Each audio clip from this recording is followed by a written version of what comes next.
Bueno, vamos entonces a estudiar lo que es la introducción a la física cuántica como un preámbulo al estudio propiamente de lo que es la mecánica cuántica.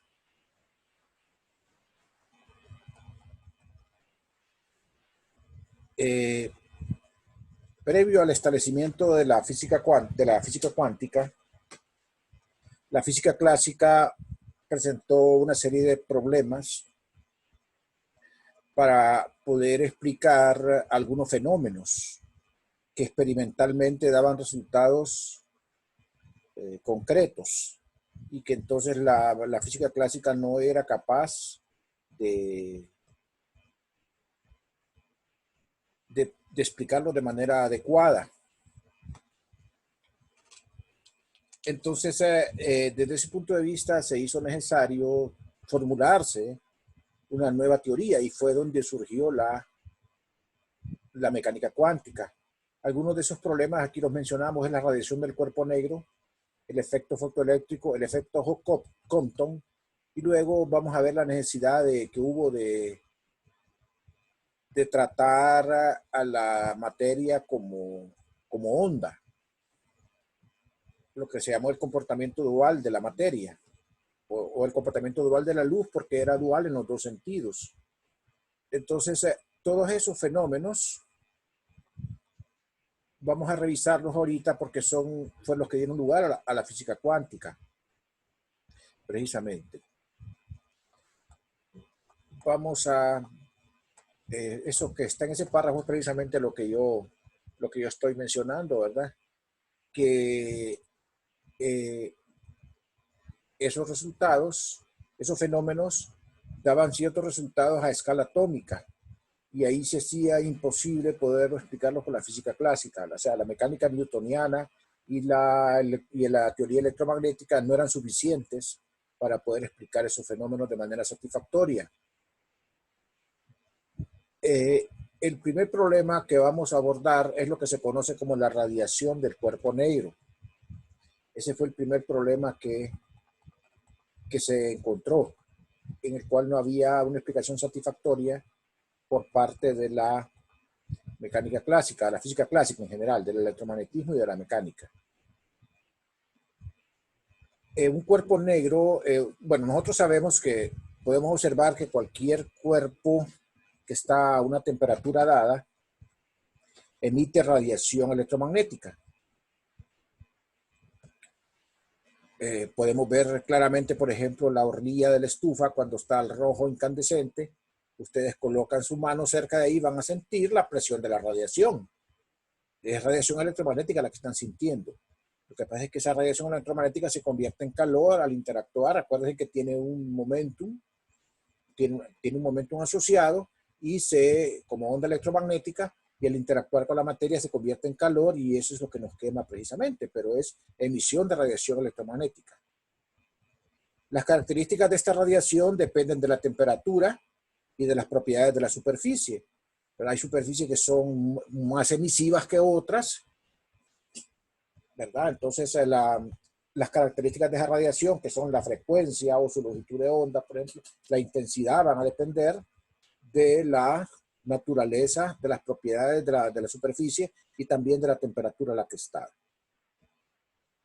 A temperatura ambiente, por ejemplo, las longitudes de onda emitidas por un cuerpo están en un rango del infrarrojo. Acuérdense que el infrarrojo corresponde a frecuencias muy bajas y a longitudes de onda altas.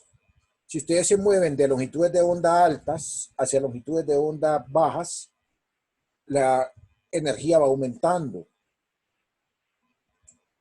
y la frecuencia también va aumentando. Entonces, longitudes de onda largas siempre las asocian ustedes con baja energía y con baja frecuencia. Entonces, el infrarrojo es lo más bajo que hay en cuanto a frecuencia y lo más alto que hay en cuanto a longitudes de onda. Si ustedes van corriéndose del infrarrojo al rojo, por todo el espectro, pasando por el visible hasta llegar al ultravioleta, va disminuyendo la longitud de onda y va aumentando la frecuencia y por lo tanto la energía. Entonces, dice que la temperatura ambiente, las longitudes de onda emitidas por un cuerpo están en el rango infrarrojo, son bien grandes las longitudes de onda. Y van decreciendo a medida que el cuerpo se calienta hasta llegar al rojo y eventualmente volverse blancas. O sea, a medida que el cuerpo se calienta, ¿verdad? Por eso nosotros no podemos ver la emisión de nuestro cuerpo porque está a temperatura ambiente y entonces está en el infrarrojo. ¿Cómo definimos un cuerpo negro? Un cuerpo negro es un sistema idealizado, no es un sistema que existe en la práctica, es un sistema al cual se tiende, se puede tender.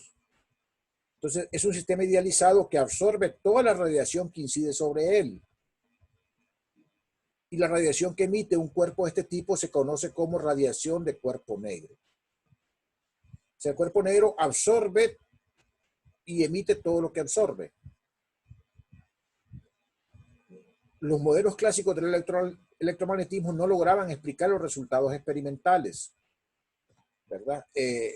O sea, el principal problema ocurría con las longitudes de onda bajas. O sea, a longitudes de onda bajas había problemas porque los resultados experimentales no coincidían con los que predecía los modelos clásicos. Por ejemplo, en el modelo clásico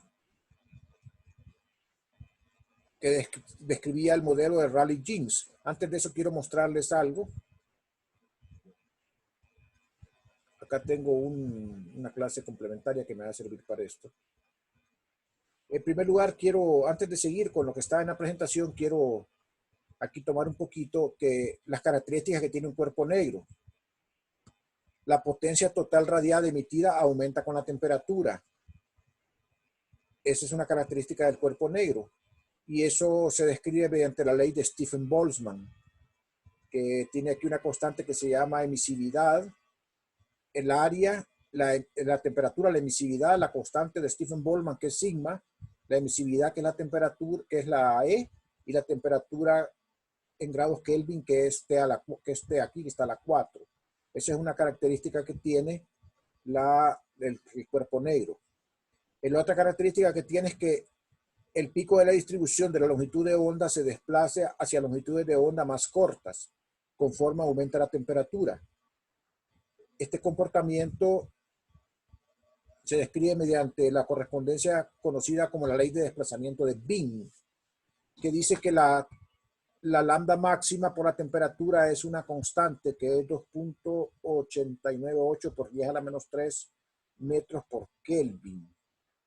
O sea que a medida que aumenta la temperatura, la lambda, la longitud de onda máxima de la radiación se corre, o sea, disminuye. Eso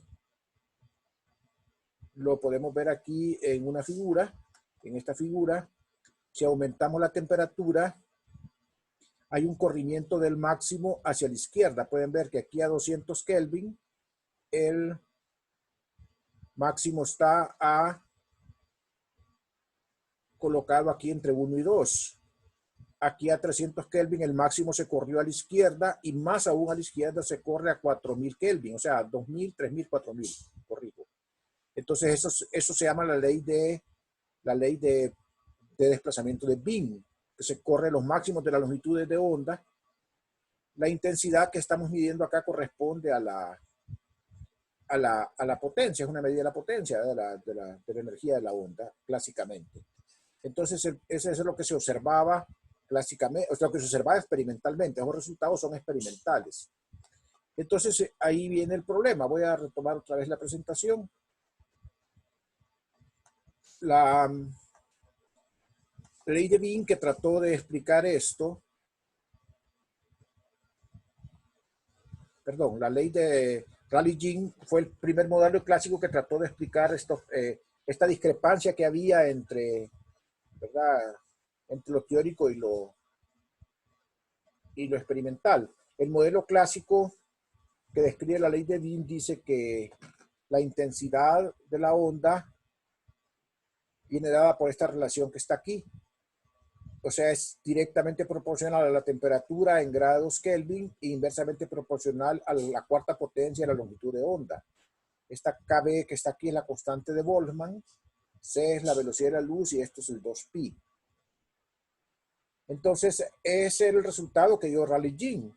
Pero si nosotros íbamos a comparar, ¿verdad?, este resultado, encontrábamos con que el modelo solamente era adecuado en longitudes de onda grandes, o sea, en el infrarrojo.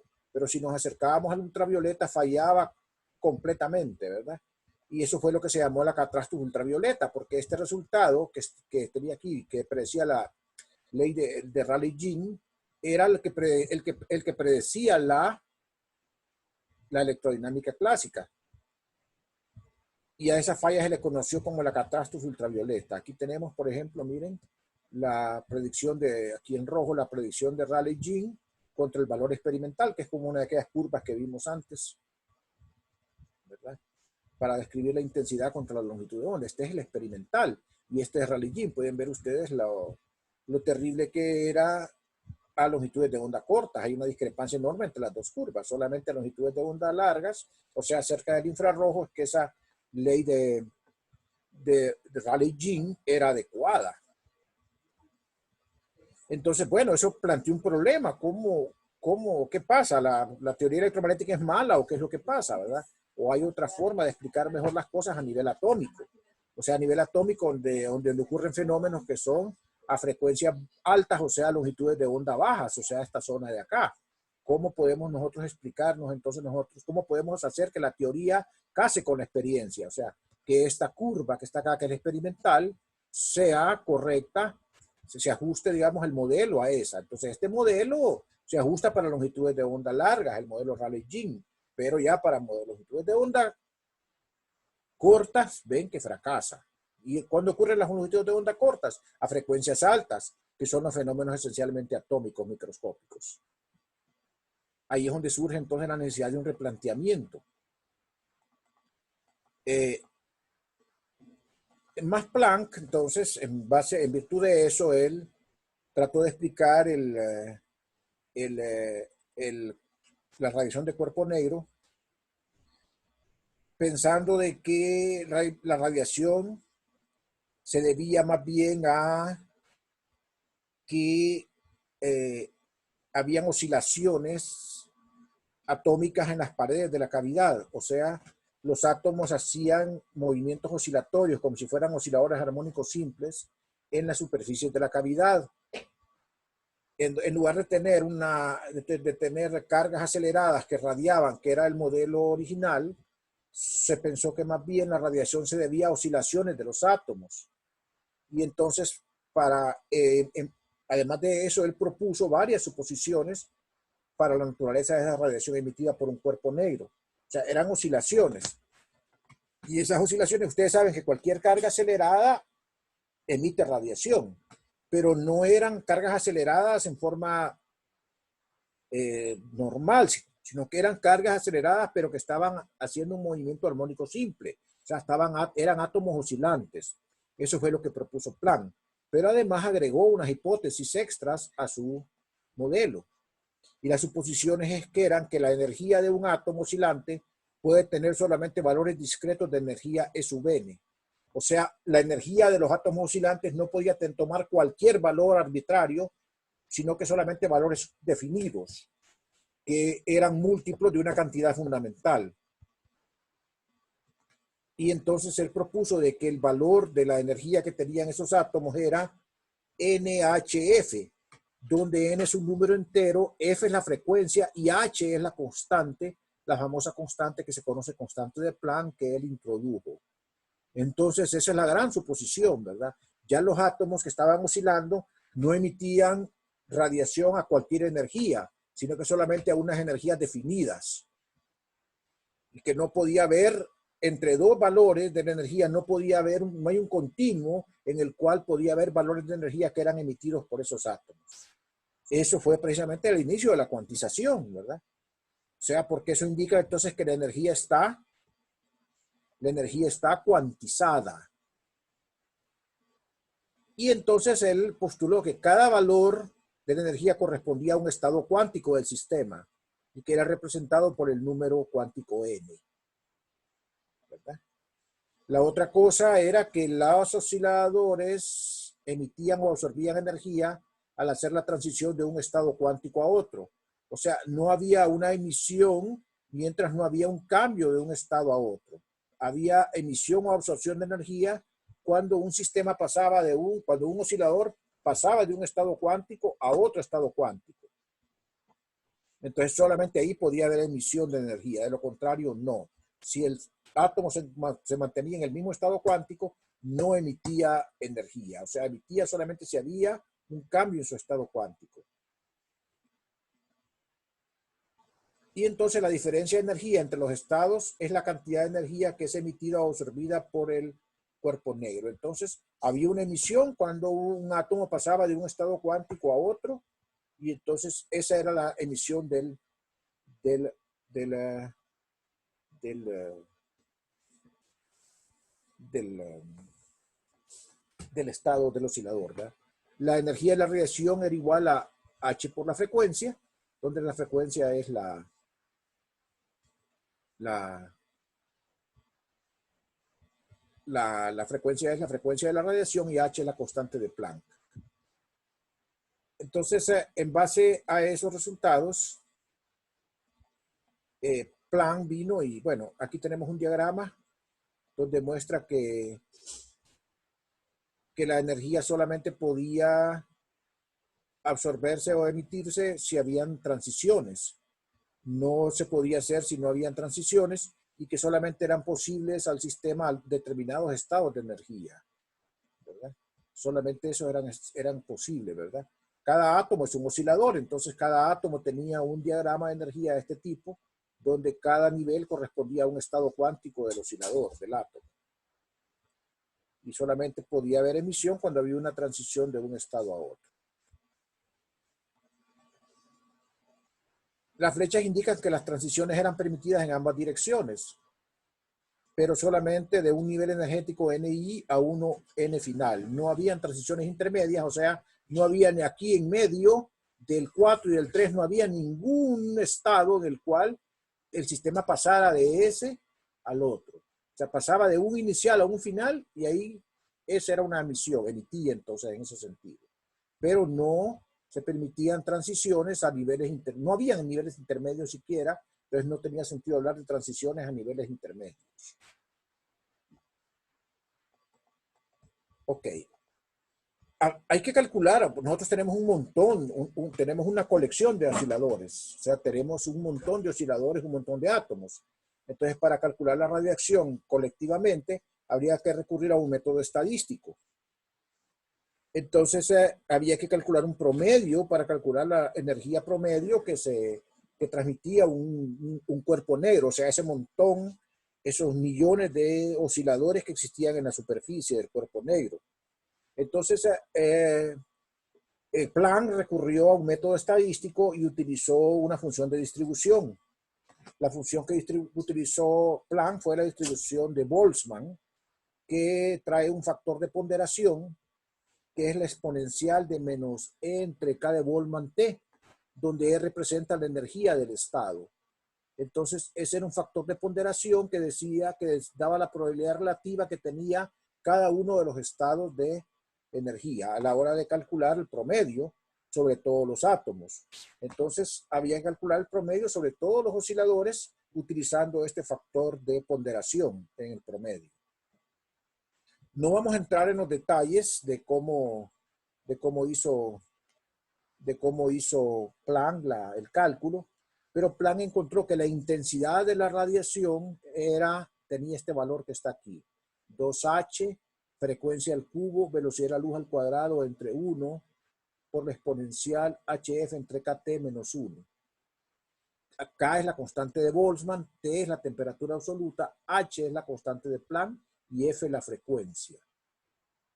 Esta fórmula se puede escribir también en términos de la longitud de onda. Si ustedes cambiaran aquí y con la relación entre C, F y lambda, se podría cambiar aquí, en vez de poner frecuencia, podrían poner longitud de onda. Ya vamos a ver una expresión en la cual va la longitud de onda y las dos expresiones son equivalentes. Entonces aquí nuevamente se introduce la constante, ¿verdad? Que es la constante de Planck, ¿verdad? que tiene un valor de 6.602 por 10 a la menos 34 Joule por segundo. La constante K es la constante de Boltzmann. Ya vamos a revisar su valor, cuánto es. Ustedes la tienen ahí en la tabla de constantes universales. Entonces, esto es lo que obtuvo Planck para la intensidad. Miren la diferencia entre esto y la fórmula de Rayleigh-Jean.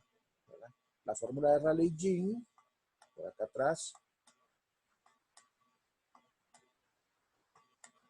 es esta. Miren, hay una gran diferencia entre la fórmula de Planck y la fórmula de Rayleigh-Jean. De la fórmula de Planck, vamos a ver que sí se adaptaba de manera satisfactoria a los resultados experimentales.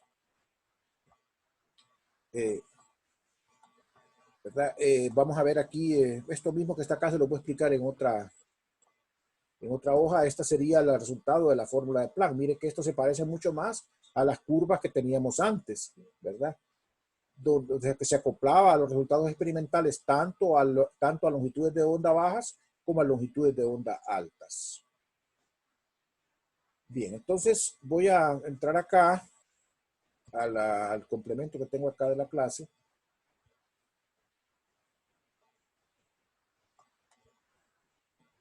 Porque, entonces, si nosotros vemos acá la fórmula de Planck, que es esta misma que está acá, aquí la escribimos en términos de la longitud de onda, es aquella misma que tenían ustedes en la frecuencia. Aquí está escrita en términos de la longitud de onda. Entonces, si ustedes van a la gráfica, entonces van a ver que la gráfica es así. Entonces, la gráfica es tal que a longitudes de onda corta, ¿qué es? Onda corta, estamos a nivel atómico, frecuencias altas. Hay una gran separación entre los niveles de energía, o sea, los niveles de energía están muy separados. Y como están muy separados, hay una baja probabilidad de que ocurran estados excitados, o sea, excitar de un estado bajo a un estado alto es muy costoso energéticamente. Por lo tanto, la probabilidad de que ocurran estados excitados es baja. Y por lo tanto, la probabilidad de que ocurran transiciones descendentes también es baja. Entonces, hay pocas probabilidades de transición. Por esa razón es que a esta fórmula de la intensidad también se le llama probabilidad. Es una fórmula de probabilidad. Es una probabilidad de que ocurran transiciones a la intensidad, de la fórmula de intensidad de Planck. Entonces, la longitud de onda, digamos, a longitudes de onda largas, que corresponde a bajas frecuencias, o sea, a nivel ya macroscópico más grande, ahí pues se acuerdan que no había ningún problema. Ahí la teoría clásica de Newton y la teoría electromagnética eran satisfactorias para explicar los fenómenos. Entonces, ahí, ¿qué es lo que ocurre? Hay poca separación entre un nivel y otro. ¿Qué es lo que ocurre? Los niveles están tan pegaditos que prácticamente estamos en un continuo. A eso se le llama comúnmente el límite clásico. O sea, donde los niveles de energía están tan pegaditos que no se distinguen. Entonces es un continuo y ustedes pueden hablar prácticamente de cualquier valor de la energía. El sistema puede obtener cualquier valor de la energía en los números reales. No así en este límite, en donde a bajas frecuencias, o sea, a longitudes de onda cortas, o sea, a nivel atómico, solamente pueden haber estados de energía cuantizados, porque la separación es muy grande entre un nivel y otro. Como hay poca separación de energía, es fácil pasar de un estado a otro y la probabilidad de que ocurran estados excitados es mayor y ocurren muchas transiciones descendentes. ¿Qué es lo que ocurre realmente? Esto va ocurriendo gradualmente. Nunca se alcanza el límite clásico, o sea, de que esté juntita la energía, pero a medida que ustedes van a longitudes de onda más largas, los estados van más juntitos, se van pegando y entonces las transiciones son más grandes. El número de transiciones es mayor. Me paro un momentito acá para que reflexionen y hagan preguntas respecto a lo que estamos hablando.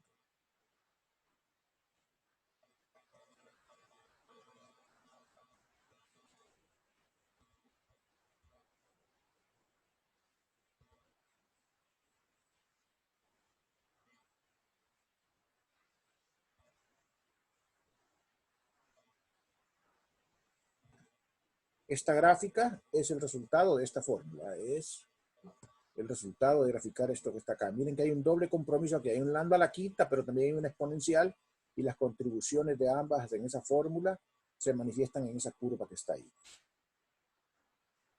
Y esa sí se ajusta a los valores experimentales que estaban antes.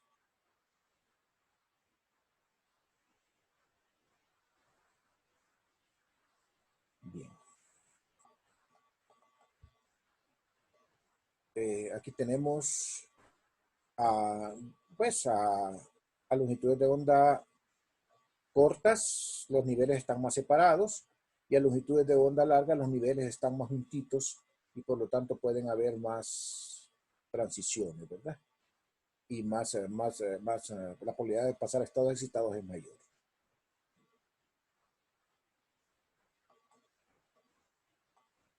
Bueno, voy a pasar a la otra presentación. Okay. El segundo fenómeno, además de la radiación de cuerpo negro, fue el famoso efecto fotoeléctrico.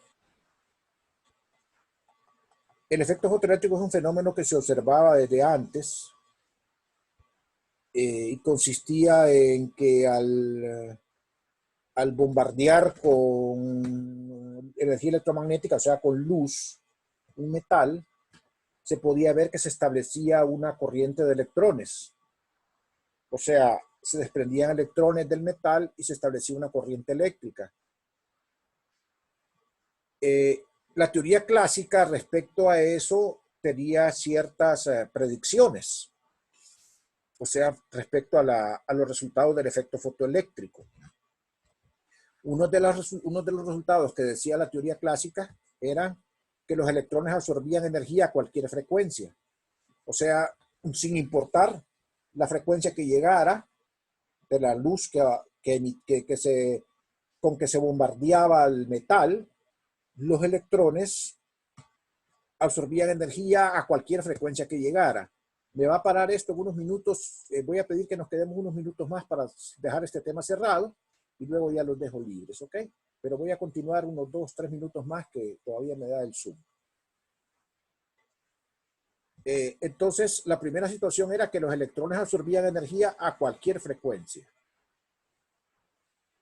La segunda que predecía la teoría clásica es que la energía de los electrones aumentaba con la intensidad de la fuente lumínica. Eso, fíjense bien, que eso era consistente con lo que se pensaba antes, de que la energía de las ondas era proporcional al cuadrado de la amplitud. Y como la amplitud es proporcional a la intensidad, entonces la energía era proporcional también a la intensidad. A mayor intensidad, mayor energía. O sea que si ustedes ponían un bombardeo más grande de luz electromagnética más intensa, la energía de los electrones era mayor. Eso era lo que predecía la teoría clásica. Y además que debe haber un tiempo medible entre la incidencia de la luz y la emisión de electrones. O sea, comenzaban ustedes a incidir luz sobre el metal y pasaba un tiempo que era medible, que era posible que fuera a medir con nuestros aparatos, con nuestros sentidos, para que ocurriera la emisión de los electrones, pero que no era instantáneo, no era una cuestión tan instantánea, que era un tiempo que se podía medir con precisión. Esas eran las tres cosas que predecía la física clásica. Resulta que los resultados experimentales mostraron cosas completamente diferentes. En primer lugar, que los electrones se emitían solo para ciertas frecuencias del espectro electromagnético. Si llegaba a una frecuencia de tanto, había emisión de electrones. Si cambiaban la frecuencia, dejaba de haber emisión de electrones hasta que se establecía otra frecuencia a la cual el sistema ya volvía otra vez a emitir electrones del metal. Si cambiaban la frecuencia, pasaban un montón de frecuencias a las cuales no había emisión, hasta que se daba de repente otra en la cual había emisión. Eso significaba que el sistema solo respondía a determinadas frecuencias, no a todas las frecuencias. Lo otro es que la energía de los electrones emitidos no dependía de la intensidad de la luz como se pretendía desde el punto de vista clásico, sino que dependía de la frecuencia. O sea, los electrones eran más energéticos dependiendo de la frecuencia que tuvieran. Entonces ese fue otro gran impacto, ¿verdad? Que botaba la teoría clásica. Y que el tiempo de la incidencia de la luz y la emisión era tan chiquito, mucho menor que el esperado, que prácticamente no era medible. Era casi instantáneo el tiempo que tardaba en la emisión de electrones con la incidencia de la luz sobre la superficie. Y entonces surgió la duda. Es necesario un nuevo modelo para explicar los experimentos realizados y que botaban prácticamente la teoría clásica. Afortunadamente solo ocurría, acuérdense dónde ocurría, a longitudes de onda cortas, o sea, a frecuencias altas, o sea, a nivel atómico. Toda la física para nivel macroscópico seguía siendo Newton el rey, seguía siendo Maxwell el rey, y no había ningún problema. La termodinámica, la electrodinámica y la mecánica clásica eran válidas. El problema estaba a nivel atómico, pero había que resolver ese problema. Voy a desconectarme un minuto nada más y me vuelvo a conectar para que cerremos este tema en unos 10 minutos y puedan ir a su descanso, a su almuerzo. Entonces, por favor, estén atentos, porque solamente voy a desconectar y me voy a conectar en un minuto inmediatamente.